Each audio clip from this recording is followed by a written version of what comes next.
report-based podcast. We're a not-so-philosophical wax regarding the last 7 days. I'm your host, Dan Rowley. With me today, Antonio Romola. Hello. That's it? Yeah. That's it for now? That's it for now, yeah. Just for the time being. I think Ken is upstairs upon the phone. We wanted to get cracking. Justin's not here, but he did contribute well yesterday at the Rick Mel tribute. So they'll be going out around the same time, I think. How's it going, Tone? You well? Yeah, I'm good. I'm alright. Telling me about your lovely new bathroom before we started recording. Oh, right, yes. I've been having a room upstairs, a spare bedroom, converted into a bathroom well, I'd say the job's taken about a month all in all, actually. Not bad at all. But yeah, finally got finished today. All I've got to do now with the gal is paint it. With the gal. Yeah, just got to paint it now. That's what we're contributing to this. And just put some I hear a Scot. Yes, Ken, come on in. Hello, Squire. Hello, Antonio. How are you, mate? I'm good. How's my old cocker? You alright, Gov? My old cocker. You've been practicing. Nice one, mucker. Alright. Yeah, he's walked seamlessly into his Chief. his patter. Nip. What's Nip all about in Newport? Nipper. Yeah, well, your Nipper is supposed to be like your a sibling. I thought that was. Yeah. So Nip is the. Nipper.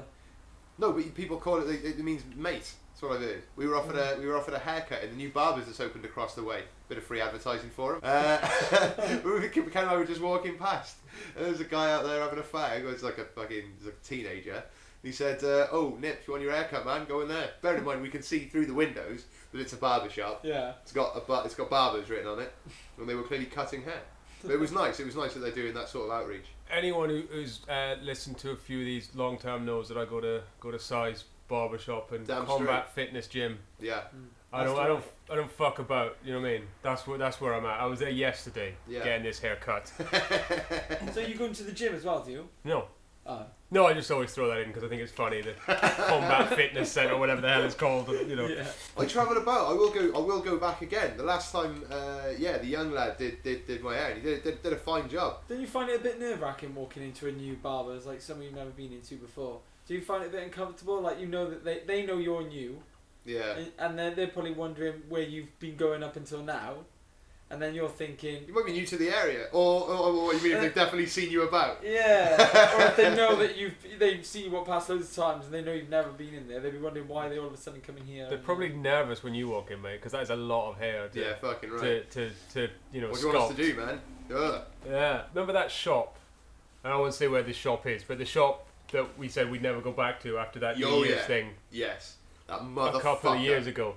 There was a sort of incident basically whereby we went into this shop and it was New Year's Eve, wasn't it? Yeah. And it was about 5:30. And we walk into this shop and the guy stood behind the counter on his mobile phone, sort of pacing back and forward, so we're just waiting for him to finish. Yeah, walking around. So I was in the shop looking at I think stuff. I went outside and checked my balance and took some money out, didn't I? Because there was a cash machine directly outside. Then when I came back in, you were leaving because he basically had this long phone call and then said to you, I'm closed. Yeah, we're closed. Finished his phone conversation, for at least a minute and a half. Put his phone down and said, yeah, we're closed. So just stood there with money in my hand at the counter going, yeah. Alright, and then just walked out. And I was like, oh, yeah, and as we okay. walked out as well, because you could see we were clearly a bit pissed by this, he kind of went, what was it he said? Oh yeah, I shouldn't even be here as well. You know what I mean? I shouldn't be open. I should have closed, Yeah, but you didn't. You had the door open. You tit. I'm surprised they're You still. walked in wanting to get fags. And I said, I'm never, ever, ever. I'm surprised they're still in business. But my point about bringing them up is there's that barber shop that's opened. That's right. Above them, like as if that bit of street wasn't bad enough. This will interest you though, Antonio. They've got some students there, so you can get free haircuts. Oh. If you allow a trainee to do it. Wow, I'm not sure if I would allow a trainee to do it though, but yeah. Yeah, free, mate, free. Yeah, seen some people that means that they cut your hair and you don't have to give them any money. Yeah, but then the problem with that is you can't complain if you want to afterwards either. What are you going to do if you complain? You still got the haircut, it's too late by then. No, but you can't be like, oh, this isn't what I wanted. Can you do it? Can you compensate me? You're right, they will tell you to fuck off, mate. Yeah, sorry, I forgot what I'm speaking to, but getting it for free isn't enough. He's got to make a profit. Yeah, by complaining, and maybe then they'll give me money to get me off their back. Unbelievable. I didn't even think of it. Okay, we'll give you the value of what it costs to have your haircut so you can go elsewhere and have it cut again. Because you think, when you see free, you think, well, they're willing to lose money. How much Can I make them lose personally? You shit house. I bet a lot of barbershops have got a picture of you, haven't they? Be wary of this man. Yeah. I'm so glad you've never been injured. I'm so glad, considering how clumsy I've known you to be. I bet you've interrogated those guys in the street though. Those injury claim lawyers. I bet you've been there for a good 10 minutes. Like, so what would I need? What kind of injury? Because I got hit in the bollocks by a tin of tuna fish recently. Is that enough? Can I sue the tuna fish company? John West. Yeah. Can I sue John West? Because they didn't put a handle on it on the tin. Maybe they should. Yeah. What about the? What do you think? Do you think that's worth a claim? What about the carpenter that put my cupboards up? What's the worst thing that happened to you this week, Tone? The worst thing that happened to me ironically should have been the best thing that happened to me this week, Love it when which was this yesterday. Well, but it should have been the best thing. Should have been going to see Fleetwood Mac live, but it turned into the worst thing because the show got cancelled like half an hour before. half an hour. Yeah. Oh man, I was looking forward to hearing about it. Half an hour before, it was about to kick off. Why? One of them being ill, one band member being ill. They didn't say who. But they are, to be fair, they are in their like 60s now. They're like 68. At least, 67. mate, yeah. Yeah. But it was gutting, because you got all ready for it, took the day off work, everyone else took the day off work. Oh. My girlfriend's dad drove us up there because it was me, my girlfriend, her sister and her parents. Drove us all the way to Birmingham, paid for accommodation for everyone for the night, paid for the parking. You should see the smile on his face in the moment. Sorry. Paid for a meal for all of us to have just before going. We were all like, got a bit tipsy at the meal and that, feeling all good and merry. You paid for all of this. Here we go, on our way, and then some steward stopped us and gave us like a letter saying sorry, this show's been cancelled, and he was gutted. Lauren's dad was gutted. But they rescheduled it anyway. The gig has been rescheduled to the 7th of July, so it's not too bad, but just a right pain in the ass. And then Lauren's dad was like, right, well, what we'll do is we'll come back again, but I'll just drive us straight back after the gig. not paying for accommodation or anything like that. We're not doing that. We're not staying the night next time. We're just going to go up there, travel straight back. Why don't you offer to pay? But the only thing is, I feel why don't you repay the for favour? Don't you think that'd be a really nice gesture to say, I can't afford it. What? No, can't afford it. Yeah, I think you can. I think you definitely no, can. I said to him that we pay for a meal next time we go up. I think you should match him. He doesn't want to spend. I know. Yeah, I know. We got there at 2:00 and we were there for 4 hours before the gig started. We were there for 4 hours and his parking cost £18 as well. 4 hours. I'm laughing because you're smiling because you're like, yeah, should have seen all this money that was being spent. None of it mine. Yeah, you should. I think you should match him. I think that. This should go out. I'll send this to Lauren so that we can get you promising. No, I felt really awkward because when someone's like treated you and they spent like loads of money on your food, they haven't asked you for anything towards the accommodation. You feel like you're being treated. That made me feel so bad. Yeah, you look devastated. When it all turned out to be for nothing, because I didn't want to say, I kind of wanted to say to him, I feel like we should give you some of the money back now. Did that thought go through your head at all? It did, but I thought I'd just create awkwardness if I said... Yeah, you talked yourself out of that one pretty successfully. Yeah, very quickly. Yeah. I even ordered a dessert, and he didn't, or his wife. I ordered a dessert. Not paying. Beer. Lovely cigar afterwards as well. Some coffee. They all turned and looked at me as well when I ordered a beer, because everyone else ordered like Cokes and that. I was like, it's like a little holiday, innit? Like a little weekend away in Birmingham. Got to have a beer. About to go to a gig. They were like laughing at me and stuff. I feel bad now. You had the most expensive drink. What did you have to eat? I had a souvlaki, like Greek dish. Sounds expensive. Lamb as well. Oh, that is the most expensive meat on a menu normally. £2 more than chicken. Fucking hell. I'll take the lamb. Pint of Peroni. Peroni as well. Jesus. And the dessert wasn't even cheap either because I went for like one of those fucking Sundays to share. Truffled goat's cheese with honey and pecans. Of course he did. Yeah. Really posh it was, dude. I can't imagine you tucking into this fucking all all this food. You love a big old beer, bleh. Big pint of Peroni in those lush glasses. Yeah, nice lush posh glass. I know what you mean. When we were in Edinburgh and Justin's like, it was his auntie or something, Oh yeah, you went out for a meal with Yeah, them. yeah, and yeah. Oh yeah, just you were saying you had like a proper massive you had like was it like I had venison steak. Yeah. I went mad for it, dude. I was because there were no You prices. hardly knew these people. Yeah. You just met them. Exactly, and I was wearing. I wasn't dressed very well, I don't think, for the place. The only reason you ended up going was because you were the only one stood with Justin at the time that you met them. No, I don't think. So they were like, "Oh, do you want to come as well for food or whatever?" Is that what happened? Because no one else was there at the time. Otherwise, they probably would have been invited for food. But you ended up going. Yeah, they're lucky that it wasn't the two of you together by the sound. Great show. Great what are you going to have, Dan? Or the venison? What about you? They were so wonderful, man. Really, really charming and really, really nice. So I'll have a cider. So a dude comes over with like a bottle of cider, opens it, pours it into this fucking huge cider snifter. Couldn't believe my luck. Smashed some fucking venison into me. And that was probably the only proper meal you had while you were there, wasn't it? Quite right. Yeah. The only bit of meat. Yeah, certainly. Yeah, my experience. I love Edinburgh, but my experiences of it have always been like just being really, really skint. You know, it's always been the bad time. But I do love the place. Fucking right, yeah. Crazy. You do have to go with a lot of money. You do to enjoy it. Yeah, enough for another flight. Yeah, enough money that you're willing to waste. Have we spoken about that on the podcast? Missing that flight? I don't think so. No, because it was before we started. Yeah. Oh yeah, no, it was August. It was the 6th of August, 2013. Indelible memories. Well, technically it was the 5th and 6th. The real bits to concentrate on. But yeah, do you want me to tell the story or? We stayed up getting drunk. Well, we didn't. I tried to get a nominal 4 hours. You guys were performing, weren't you? Tin Shed were doing Dr. Frankenstein in Edinburgh. Yeah. At the Fringe Festival. Yeah, will be 2 years ago. So fucking hell, think about that. In about 6-7 weeks time. So we came up for a few days, didn't we? For like a long weekend. Lovely trip. It was amazing. Show was brilliant. Like a sort of Thursday, and then we were flying back on the Monday or the Tuesday. Saw a show about the opening of Bletchley Park as a museum. Yeah, which was quite good. You got your accommodation for free, obviously. We did because you guys had a bonus. It was saved excellent. Yourself a bit of money there. Saw Richard Herring's podcast, and he was interviewing John Lloyd of all people, creator of some of my favourite TV shows ever. Spoke warmingly about Mel Smith, who passed away. It was a great trip. Really good time.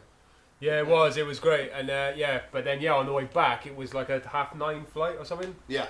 A 9 a.m. flight. So obviously this involves getting up early because we're right in the centre of Edinburgh. Got to go down to the train station to get the bus that'll take us out there, and having packed, 6:30 is a sort of an admirable time to try and wake up. Yeah. But it kind of went a bit wrong up chatting and stuff because I wanted to experience to last as long. Yeah. So I'd gone and get my head down about 2 o'clock, and Dan, you resolved, fuck it, you're just gonna drink and just go straight through. Yeah. And I think we were both awake about 20 minutes before the plane took off. Completely, no hope. God. I believe I said, fuck. Why have I got a really clear memory of when you first realised you'd missed it? Was it in the same room as you? No, but it was in the hallway. What had happened? Well, there's a couple of things. Like George says that she got up at one point and looked in, and like I was just asleep on the living room floor, and so she just like, and a bit late. They're supposed to be gone, and no sign of you. But then that's what happened. I'd woken up, seen the time, thought, well, fuck this. I got to the toilet, and it's while I was in the toilet that you just, I don't know, emerged from somewhere. Ken, fuck, what time is it? What time's the flight? So we've had it, mate, it's done. And then just a load of a string of expletives. So I think everyone that was in the flat, if they weren't already awake, they got woken up. Yeah, they were then. So sorry about that. Yeah, it was it was a combination of things, but that was fine because then we got home. You both looked so disappointed. I had to pick up the kid. I was well good. I had to pick up the kid. I was in so much fucking trouble. And it was all my own doing. Caitlyn Jenner. You seen her? No. Lovely middle-aged woman. Is she fit? Is she? Yes, most definitely. On the cover of Vanity Fair this week. Ooh. Formerly Bruce Jenner. Yeah, but I don't really know who it is. So. Bruce Jenner. No. Was he a decathlete? Was that his thing? I don't know. He was certainly a famous athlete anyway, but he was the patriarch in the Kardashian clan for a long time. You know Kim Kardashian? You know who she is?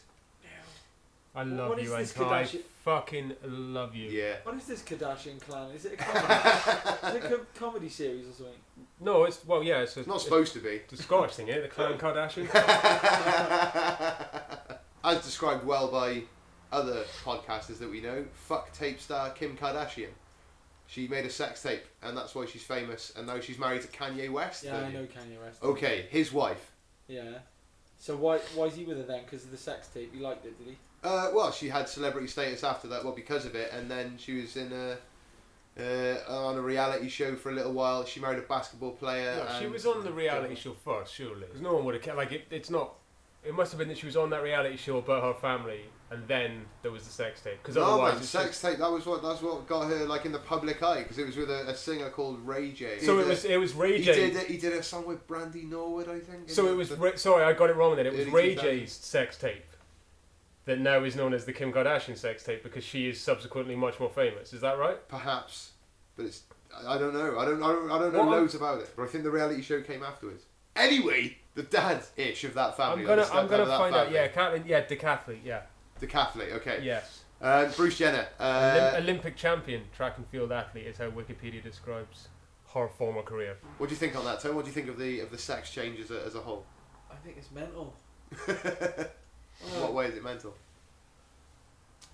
I just think it's quite a scary thing to do for anyone, regardless of how you feel, you know, like about yourself, within yourself. Yeah. It's such a scary thing to do, to completely alter your, you know, your biological form or how you were born. To completely alter that to something different, the complete opposite to what you were born. But I think that's the point, isn't it? Is that you feel the complete opposite. You feel like a woman or a man. Yeah. But I wonder if any of them ever have any regrets when they do it. You know. I think that's why there are some quite rigorous tests and yeah, things to try and both ensure that. psychological tests and also To having make to sure live. that you really do want it. Yeah, and I think that the basic rule. I'm not sure of the specifics, but you have to live as that gender for a year beforehand, I believe, until they do anything surgical. Yeah. The only thing I think with people that have had that operation is that they should have some sort of like. I just don't think it's fair later on in life if they end up coming into contact with someone of the opposite sex to like date, and that person has no idea that they used to be like a man or whatever. So I think they should have some sort of like badge that they go around wearing that just says. Fucking hell! Do you know what? I thought even tone is Yeah, going to do this. No, well, anything, just some sort of ID card. Mark them anyway, so that you definitely. Mark 'em? Yeah, so they can't lie to you and fool you. Because imagine you got married to a man and you were with him for like nearly all your life, had kids and everything, then found out. That Right. Okay, think about what you just said. Yeah. Yeah, that wouldn't work. No, But, the you thing is found that out there is an argument to be made that look, if you were to meet someone and you start a relationship and then you found out that they had formerly been of the same sex as you, or the opposite, Yeah. the argument would be like, well, what does that change exactly? Surely they're the same person and it's the same relationship. Yeah. The opposition to that may be that it's a secret. And that if you don't feel comfortable with it, with the person to tell them that secret, I agree with you. Because I think the flip side is it shouldn't change anything. But I think that the opposite is that you can end up with, like, for example, did you watch Banana? No, I didn't. The second one, yeah, it was the other one that was on TV about half an hour. There was an episode of that was really really good, which was starred a transgender actress, and was about the difficulties in sort of forming relationships, because it's not just about when you tell someone, it's that you could also end up being someone's fetish, and that some people might be into that and be attracted to you just because because of your transgender gender status. Just to add an extra layer of difficulty to being a human. Okay, so Caitlyn Jenner, she hasn't undergone sort of genital reassignment surgery, but hasn't ruled it out. So for her, life as a woman is primarily a matter of mental state and lifestyle. So she's never been attracted to men and had exclusively been attracted to women before a transition, but now she identifies as asexual, which is kind of interesting, because I think that there's some I think some asexual people would potentially find that slightly offensive to say that you could choose to be, Yeah. it's not that you're abstaining for sex, it's not celibacy, it's just anyway, sorry. I think if I was a woman, I would have been asexual. I do. I would if I was born a woman, I definitely would have been asexual. Why did you say that? Because I think the idea of something going in me freaks me out. Right, is that to do with the fact idea that you're a of heterosexual the idea man? of male genitalia entering my body. Yeah. Right, but if freaks me you're out. if Listen you're to a, what you said though. yeah, no, I'm glossing over the but is that down to do with your sort of male identity and your heterosexuality? No, because I've thought about it before, and I think it's weird for women. It must be strange for women to allow absolutely. for something. What I'm trying to say Good is, shout. it must be a If lot I asked harder for a somebody- woman. It must be a lot harder for a girl to lose her virginity than it is for a guy. If you know what I mean, because you're allowing someone to Yeah, absolutely. Yeah.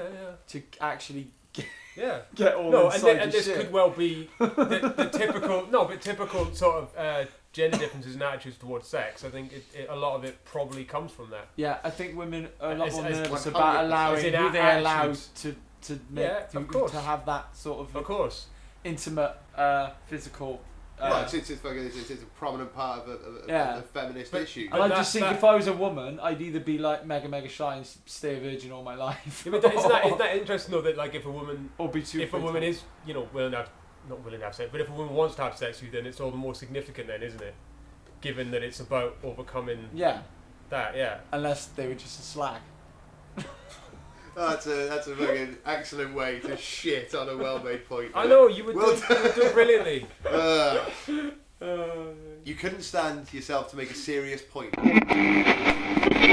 Big shout out to Alison. Oh, hi Alison, how's it going? G. She she's commented a couple of times that it's the reason she enjoys listening to this when she does is it's like being a fly on the wall. Then as a woman, it's like being a fly on the wall of like four blokes It's interesting. just talking absolute rubbish, Yeah, we do. as she we do, suspects yeah. they all do. Yeah, well, yeah. Yeah, well, Bit of I'm confirmation not sure. bias then if she Yeah, likes it. We do. Yeah. I No, she thought does as like much. it, I but- thought as much. No, she finds it. Fucking idiots. No, she finds it very entertaining. I think, and quite insightful. I think we Yeah. definitely show our more sensitive side when we're talking to women, though, don't we? Is there a more sensitive side of you that comes out when you talk to women? I think so. I think women can get the best out of me. I think I like to show off in front of guys. Okay. Whereas but- in women, I'll probably be more. I'll be more truthful, rather than exaggerating. Oh, gentleman tone. Fantastic. You stand up when a lady enters a room. That one's for you, Alison. I've never met you. I don't think. Yeah, no, you haven't, mate. I've never met you, but Yeah, should be chuffed with that, bro. I hope so. Today's Portugal Day, Antonio. Portugal Day. Yeah, you could pass for Portuguese, I think. So why is that then? It's just the national day of Portugal. Oh, what? Does every country have a national day? Go on, Ken. In you go. Yeah, I think so. I'm saying that because my diary this year, and yours as well, because we've got the same one, bought from Ryman's, because the ones that our work supplies were woefully inadequate and didn't have the times down the edges of the pages. Why don't you just write the times in they said? That's not diary. Yeah, I'm not doing that It's a for. fucking notebook. Yeah, exactly. How many work days are there in the year? Too Fucking many. loads. Yeah. So, we've got these diaries, and at the top of the page it tells you Poland Day, Portugal Day, Estonia Day. There's a lot of national days. Quite right. Yeah, so we're gonna put some Portuguese music on in the background, I think, and go through some fun facts about Portugal. Oh right. Half of the New World once belonged to Portugal. There you go. Yep. In 1494, the Treaty of Tordesillas was signed, which essentially gave Portugal the eastern half of the New World, including Brazil, Africa, all of it, What? and Asia, all of it. The Portuguese Empire was So actually not the first. really the eastern half, just The Portuguese Empire was actually the first global empire in history. It was also one of the longest-lived colonial powers, lasting for almost 6 centuries. Wow. Portuguese is the official language of 9 countries, over 236 million people worldwide, and native Portuguese speakers. Portuguese is the official language of Portugal, Brazil, Cape Verde, Angola, Guinea-Bissau, Mozambique, Principe, and Sao Tome, and Equatorial Guinea. Portuguese is also spoken in Goa, Macau, and East Timor. Oh, Ken, you're going to love this, mate. The oldest bookshop in the world is in Lisbon. oh, Yeah, man. Lisbon looks lush. That's one. Bertrand Bookstore was established in 1732. They got British books. Do they have British books? Are they British? No, I imagine that if it's Talking in Portuguese. depends what it is, I suppose. Because if it's just the oldest and it's like a tiny little hovel with some books in it, that could be. But if it's the oldest, like No, it looks sweet. established and it's huge, then it must surely have all sorts of languages. Because it must be a bit of an attraction, right? Fucking like right. If you're in any way, a reader or anything, you'd go and see it. Right? Maybe they have people visit it from all over the world. Yeah, I'd say so. Maybe they'll have a little section for a couple of different languages. Yeah. I think they'll have a load if Ken. One shelf for English, one shelf for French. If you go to the big foils in London, Charing Cross Road, they've got. I mean, there's. Well, it was sort of refurbished recently, but they used to have a whole floor that was just other languages apart from English. Like they had about 5 floors of English language, books of all different, genres and areas of interest. But there was a whole floor of huge sections of, which makes sense in London. Like, I mean, how many, different languages are spoken in that city? Talking about, you can go and get, there's like a Korean section, Fucking right. Turkish, That's and it awesome. wasn't like a shelf, it was like a section, Fucking brilliant. Yeah. You have critics there as well, man. The toppiest of the top saying that the Turkish section in foils really, really underwhelmed me. There was no Tikrit Hassan, for instance, and if you don't know him, you don't know Turkish literature. Portugal has the longest bridge in Europe. How long do you think the Vasco da Gama Bridge is? 5 miles. 5 miles, a bridge, fucking hell. It's a lot, innit? But there are long bridges. 3 miles. 10.5 miles. Ah, fucking hell. You're trying to play it up as if 5 is like over the top. 3 miles cents. 10.5 miles! Wow. Excellently dry way to get across some water. Where does it go then? It looks long, they can't even fit it in this one photograph. It looks long. It's got a bend in it like the Tay rail bridge. Beautiful bridge. Okay, it's a cable-stayed bridge flanked by viaducts and range views that spans the Tagus River. Apologies if I'm mispronouncing that. They could have just had a bit of a port and then had a couple of boats going over to the side rather than... Or just strung a load of boats together and you just walk across the boats. Yeah, that makes loads more sense than the bridge. Yeah, you're right. You'd be happy with this bridge though, Tone. It's only, it's €2.60 per passenger car. What's that in pounds? About £2, £2.20. I don't know, mate. It's not expensive though, is it? 10 miles. No, I just don't see the point in the 60. Not just, €2. What the fuck? I was after some Portuguese music to accompany this. Are we still on this Portuguese? Yeah. Damn straight. Okay. What you got? Portuguese, I think it's Fado. Fado was classified as World Cultural Heritage by UNESCO. It means fate in Portuguese, and it's a music genre that originates in urban Lisbon. It's a type of mournful and heart-touching folk music sung by the common people. The music genre was recently added to the world's intangible cultural heritage list. Oh, nice. Yeah, get some of that. Damn straight. And Portugal was the first colonial power to abolish slavery. 1761. Damn. Yeah, it seems like Portugal's a nice place to be. Of course, they have the 10 years in now to the decriminalisation of drugs. Seems to be going okay. Happy Portugal Day, everybody! Hey! Loads of other national days. Of course, a lot of countries have Independence Days. Oh yeah. And they count. There are loads on here. Adolf Hitler's 50th birthday is on here. This is a Wikipedia's list. What the fuck? Who the hell celebrates that? Cunts of the world, you sorry, nuts. no, because he was still alive when he was 50, so it was celebrated as a national holiday in Nazi Germany. That's why it's here. Wow. My most favourite though that I've spotted so far is from Iceland, which is Beer Day, which is celebrated on the 1st of March every year, honouring the elimination of the 74-year-long prohibition of beer, which good. lasted from 1915 into March the 1st, 1989. In a 1908 referendum, Icelanders voted in favour of a ban on all alcoholic drinks, which went into effect on January the 1st, 1915. Got a lot done. And they started drinking and the banks collapsed. In 1921, the ban was partially lifted after Spain refused to buy Iceland's main export, which is fish, unless Iceland bought Spanish wines. What? And I think it's like they lifted it bit by bit. Because, for example, in 1935, then there was a referendum which was in favour of like legalising spirits, Yeah, wine is fine. I like whiskey. Right, wine and whiskey is fine. Well, if he's having whiskey, we can have gin for our wives. Right, whiskey, gin, and wine. Spanish wine. Oh, but French wine's better. Right, okay, wine or wine, whiskey and gin. You know, to have a beer though, wouldn't it? We can't have beer. We can't. The ban is definitely on beer. Happened bit by bit over the course of 25 minutes. Yeah. 1st of March every year, Iceland does celebrate Beer Day. Oh, right, so it's the same as St. David's Day as well. Yeah, by imbibing drink in various bars, restaurants and clubs. Those are located in Reykjavik, which is the capital of Iceland, obviously, in the largest city. They're especially wild on Beer Day. A runtur is a bar crawl. Yep. That's a popular way of getting to know the various bars and beers in the city. Right. Many being open until 4 a.m. the next day. The legalization of beer remains a cultural milestone in Iceland and a major seismic shift in the nation's alcoholic beverage preference. Because beer today is the most popular alcoholic beverage. In Iceland? Yes. I want to go. And everywhere, I suppose, yeah. What about? Go beer! The celebration of Beer Day in Iceland has inspired a similar event in the US known as Iceland Beer Day, or IBD. Should we, this St. David's Day, well, you know, St. David's Day 2016 it'll be, we should just shop at Iceland. Get some beer. Good Closest show. we're going to get. Get some cheap beer. Or some lovely Spanish wine. They don't have a great selection of booze, do they, in Iceland? No, they don't. Did I tell you about how I'm getting the Argus through to my door every day? Did I mention this?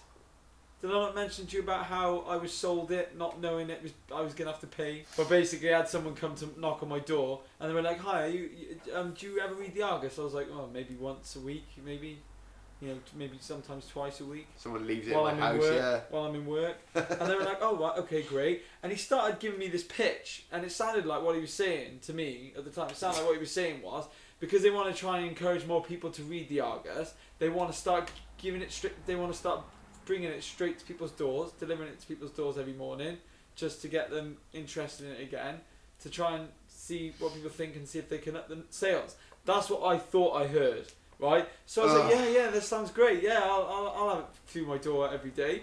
Yeah, that sounds wicked. Yeah, and then he said, okay, great. So when's the best time for us to come and collect the money? And I went, what? Sorry, like sort of thing. What's that? Sorry. And he goes, what day's best for you to pay us? We'll just collect the money weekly, but in cash. There's no problem. And I was like, oh right, how much? There's no problem. I was like, oh right, how much is it again? because I really thought I was going to be getting it for free. But at that point then, I didn't want to, because I was so enthusiastic about it. Up until that point, I didn't want to turn around. You thought you were getting it for free. Yeah, I didn't want to turn around and say, "Oh no, hang on a minute."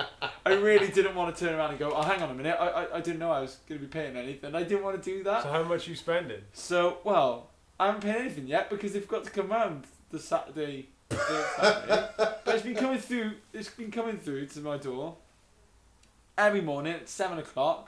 But I've only read it once on the very first day. I've started reading them now and they're just piling up. Just asking to put it straight in the recycler outside. It's supposed to cost me like £3.10 or something a week. Okay.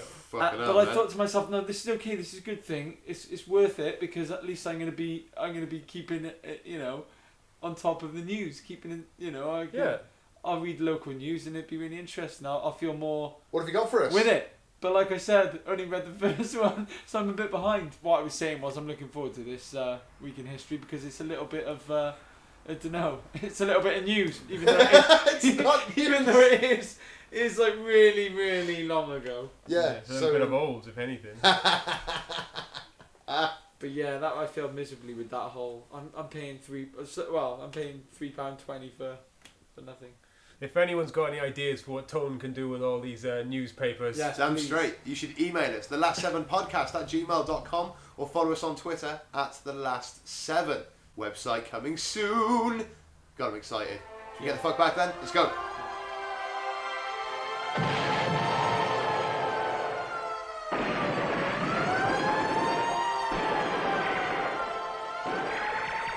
This week in 1829, the first Oxford-Cambridge boat race is rowed and won by Oxford. They won this year's as well. Smashed it. What is that like the Olympics kind of boat racing? Do you not know the boat race? The famous boat race? Sorry. What sort of boats?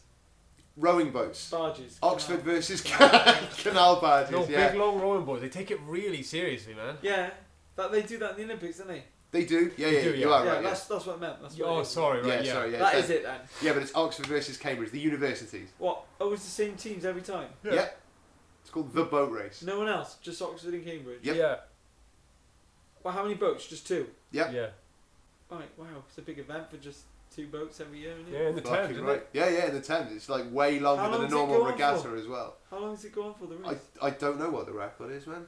So what? They keep in Ken, quick. tallies. So is it a trophy, and they just keep the trophy. Not only do for- you win like a trophy and the adoration of the fans of either university, it's really, really difficult, mate. They're Oh, fucking, it they're sounds the ridiculous athletes. The size of some of these guys, it's unbelievable. Okay, The women's okay. boat race as well was televised this year, alongside the men's, as it should be. But not only that, if you compete for Oxford or Cambridge in any sport, you get what's called a blue. If you beat, either university. I think it's a light blue for Oxford and a dark blue for Cambridge. You know how they all row at like the exact same time? Yep. Imagine, like, I don't think if one person just decided to skip a row here and there, just like skip the odd row, like 'cause they just couldn't be bothered that day, Yeah. I don't think it would actually make much difference, because Of course it would. then once they get the momentum going, it's just gonna move forward anyway, isn't it? Even if one person doesn't push. No, of course it makes a difference. So you reckon? Yeah, but the thing is, you get away with it if you're sat right at the back, wouldn't you? Because no one else in your team would notice you're not rowing. Just like that, with your arms up around your head, just like taking in the views in the sun. There's a guy at the front in there Not called the saying- Cox. Oh yeah, well they should get rid of him. He's just going to slow down the boat, isn't he? No, mate, he's there for motivation. He's there to keep time. Extra weight though on the It boat. was a wicked Cox. He was in this year and in last year's. I'm not sure which boat, but he got in a bit of trouble because of his language. It was incredible, mate. He had microphones near the boats on other boats. I wonder if they take into consideration their weight, their body weight of everyone on the boat, Yep. to make sure that they're as light as possible. Yep. The way everything's taken into account, mate. Like Ken says, it's really serious. Yeah. The precision, the same precision you get in any sport these days. Yeah. The way people invest so much in it. Can't sit with your legs open. And the party afterwards, mate, I'm imagining, Top Central, Yeah. be pretty extravagant. Yeah.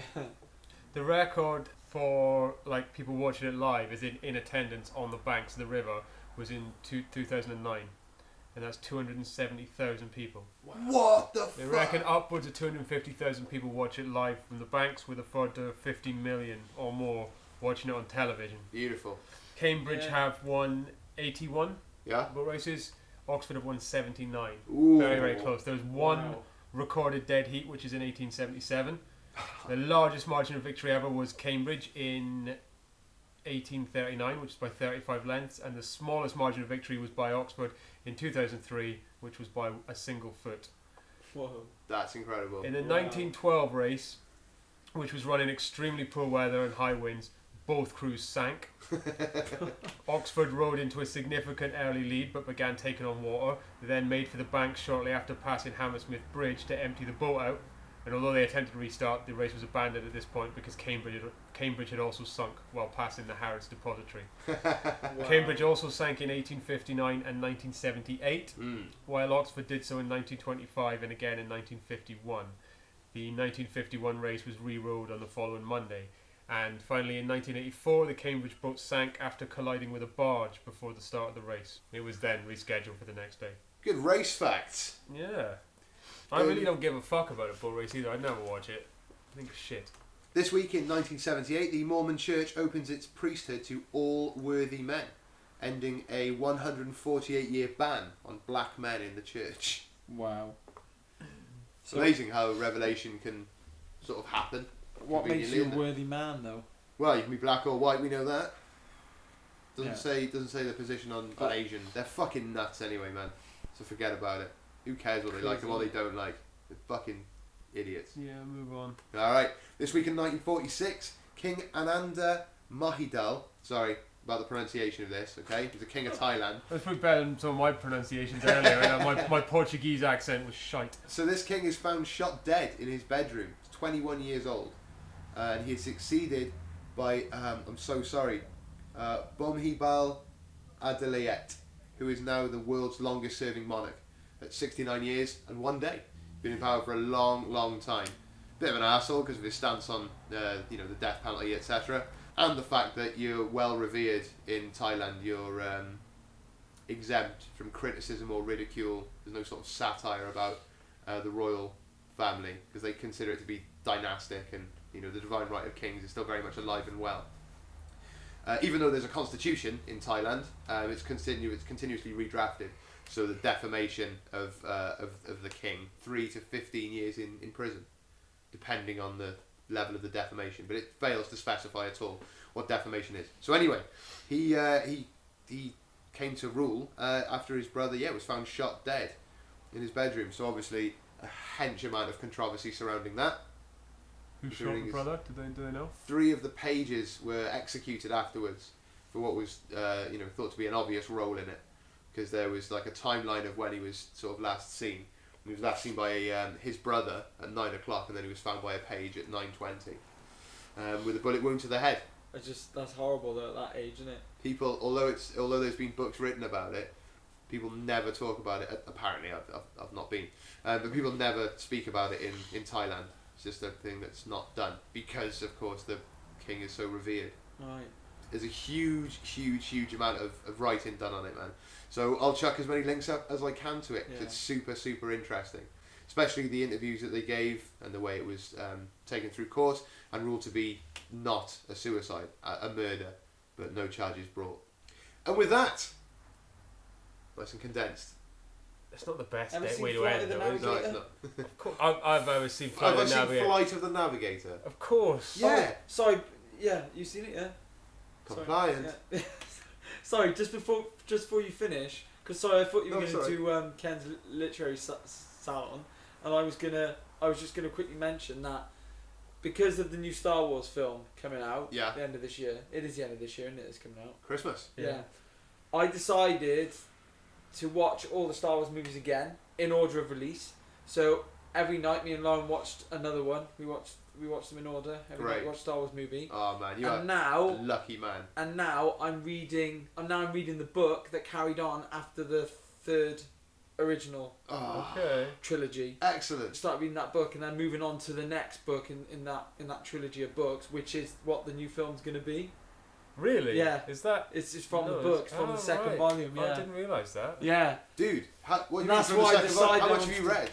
How much have you read? I've only read I started reading it yesterday, the book, because I finished watching the film, the last film. Finished watching Revenge of the Sith. I'm on like chapter 2, but it is really good so far. The book is really good. It's Mate, like really detailed, book. but not too detailed. You know how like the Star Wars films are they're kind of like, there's no fanning around. It's like straight to the next bit, isn't it? It's all action packed, and it's like if the story moves along really quickly, everything. I don't know, man. Not in the fucking. Not Like, in the only one I episodes think 1 to 3. that's the only film that I think doesn't. There's a do lot of politics, Phantom Menace, bollocks. but I don't know, man. I think the other films do move the story along. Just they're very blunt. They're straight to the point, aren't they? Yeah. All the dialogue and stuff is very. Why did you choose to watch them in order of release? Just because that's I think how it was intended to be sort of viewed. I was just thinking because typically if you were gonna, to my mind, if you're gonna do it, it's like get the dregs out of the way, get the rubbish. That's a fair point. Although I would have done it. I would have done it Tone's way. No, well. do you know why I did it that way? Because instinctively. I think Revenge of the Sith is such a cool film. I wanted that to be the last one because it does feel like they all lead up to that. Because it's all about Darth Vader, really, isn't it? Yeah. So even the first 3 films that were made, yeah, they're kind of like building up towards finding out the story of Darth Vader, if you know what I mean, like finding out what his past is and stuff. Mean, yeah. So it does work well to watch them in that order. That's a really good point, man. Because I'm the your climax, father. Fuck! What happened to him? Yeah, I mean the climax of the whole like series of films seems to be when he becomes Darth Vader. Yeah, definitely. Yeah, you're right. And that's what George Lucas said as well, and that's why he did it that way. Awesome. Why Did he elaborate on why like Revenge of the Sith was in its entirety shit? Oh, I loved it. I thought Revenge of the Mate, Sith was wicked. I shared your enthusiasm because of that reason. Everybody was looking for it. I didn't really think of the whole thing leading towards it, but I love your idea. And yeah, waiting for it. No, didn't like the fight. Didn't like the way it happened. Didn't like his the least Darth Vader thing you'd ever expect. Well, I can tell you that this book I've started reading, Ben Kenobi has left for the final time. Like he visits Luke at the beginning of the book and says, "I can't see you ever again. I need to move on. I need to move on to the, I need to pass on," sort of thing. Jedi heaven must be fucking sweet. But Luke's got all these unanswered questions. He wants to know whether his kids will be like strong in the Force and whether they can become Jedis and stuff as well. Yeah. So I guess they are going to become Jedis, and they're probably going to be Jedis in the film that's coming out. Yeah, the second book. I'm it's really the only thing that that's alluded to really in that trailer. The Force is strong in my family. Dad, I had it. My sister has it. You have it. So yeah, that's it's whoever he's talking to is related. But yeah, I reckon I'm going to fly through that book, mate. I can't wait to hear about it, mate. It's such a good read so far. In Tone's Bookshed. Coming next week. I never thought I'd enjoy reading science fiction. Really, it's like I can't really imagine reading Star Trek. Do you know what I mean? Because I think it's one of those things where you need to see it visually to enjoy it. And I thought the same for Star Wars, but actually reading it is better than I thought. It's not too bad. I'm really glad. Yeah, but it does help that you've got like the visuals of what the characters look like and stuff already. But then, mind you, saying that it tries to describe like new characters and stuff in the book, and like how all these different like characters and creatures in Star Wars are just really fucking bizarre and weird. It's like it doesn't do a very good job of describing. Like you can't picture what they actually look like, and I won't know until like. You think it's like how people would describe the normal Star Wars ensemble cast to their friends? It's like this like octopus type thing with like a goat's face. Will you finish it by next week? Do you reckon? Or do you think however far you get? I reckon I might be over halfway through it. Definitely. Awesome. Right. You up for a bit of Tone's Bookshed next week? Yeah. Fantastic. I look forward to it. I'll just share the story with you. Tell you what's going on in the I can't fucking wait, mate. It gives me a little glimpse of the new film. There's loads of brilliant Star Wars sort of spin-off media. Because after A New Hope, after Star Wars came out, Marvel Comics had the license, and they just went off in all these directions and invented all these planets and this fucked up stuff. And then The Empire Strikes Back came out, and they went and it all kind of like snapped back into line with the films, and they did the same sort of thing with Return of the Jedi. And I think I'm not sure it's the early 90s, but there was a point at which late 80s, early 90s, I'll find out exactly when, but Dark Horse Comics got the license to produce Star Wars comics, and there's also a similar time when all those novels suddenly came out, and suddenly all these science fiction writers were being commissioned to write trilogies of books and awesome extended stuff. Video games chart different parts of that universe as well. The video games are really good. I wish I played more of them. I remember I used to enjoy the and this is the computer game, but the pod racing game. Oh yeah, it was great. They had an arcade game of that in the Mega Bowl in Newport. It was freaking wicked. Amazing. Still like vibrating. All right then, if you prepare really well for Tone's Bookshed, I will. I promise that I'll go to the Entertainment Exchange and I'll get you. I'll get something for the PlayStation 3. Oh, wicked. All right. Yeah. Good deal. All right, we'll finish up then, and I'll thank my co-participants for this week. Kenneth Trainer. Thank you very much, Dan. And Antonio Romola. Cheers. Nice one. Remember, you can email us, thelast7podcast@gmail.com, with your best, worst things of the week, heroes or cunts of the week, and questions for Tone, of course. Nice one. Good night. You can also follow us on Twitter, by the way. Sorry, @thelast7. Definitely good night. Right. Yeah, with Star Wars then, are you not into the